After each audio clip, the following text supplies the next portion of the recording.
With a vigour unbefitting your physically tired state, you accept the old man's suggestion to visit the cellar. You start on your way as he leads you further down the path you were on when you met him. "So, what is your name?" you ask the old man. "I've always liked Paul." The old man says after some silence, "It seems strange to you how he suggested his name, almost as if deciding it on the spot. By the time you reach the cellar, the sun has gone down, and the white light of the moon has taken its place. Paul stops in front of the old rickety archway that marks the cellar's entrance. A mound of dirt gives way to stone walls, and in the centre, the unforgiving entrance. "I sure hope you brought a torch." He chuckles as he peers into the inky black hole. You realize now, with a sinking feeling in your heart, that you do not have a torch, and by the sounds of it, neither does Paul. "Well, no, I don't have a torch," you say. Paul's smile fades slightly. "Well, no shame in turning back." "No, I'll take a look," you say, not wanting the journey to have been an inconvenience to Paul in his elderly state. You step forwards, and with a nod of encouragement from Paul, you step into the darkness of the cellar. Frostbitten air meets your dirtied face, and a rush of focus wafts through your body.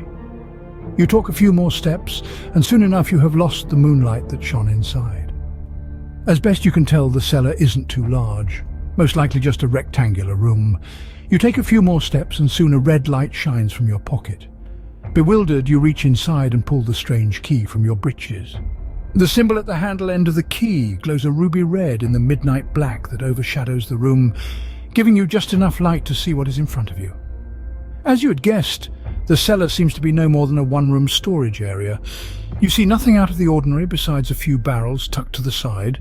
You look through them and find a few pieces of hardtack biscuits and an old leather satchel. This comes as quite a handy find as you are running out of room around your belt fast. You place the trail mix, water skin, hardtack, Bible Titan pages, and the map to Bourne's sister Emma had drawn within the satchel and sling it over your good shoulder. Feeling a bit underwhelmed but overall pleased with your findings, you get ready to leave when you see, through a small crack in the stone wall, a red light. A red light of the same hue as your key is glowing. You turn back and face the wall. You push the wall, testing its strength, and decide you can move the stones with relative ease. You push a stone over onto the other side of the wall and hear a squeal, a rat's final farewell.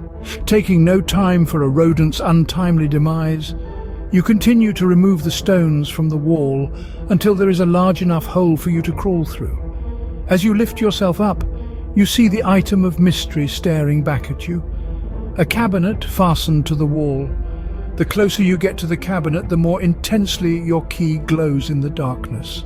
The same symbol that marks your key is glowing red-hot on the cabinet's surface. A beating rhythm seems to pulse from the cabinet, mimicked by the key in your hand, almost like a heartbeat. As you approach, you see a slit, the same shape as the lock end of your key. You shakily insert your key into the lock and hear a click. The doors swing open. Before you sits a ring with a blood-red ruby that glows as brightly as your key. What will you do? Put the ring in your satchel or on your finger? Leave a comment on this video or on the YouTube short tomorrow with your choice.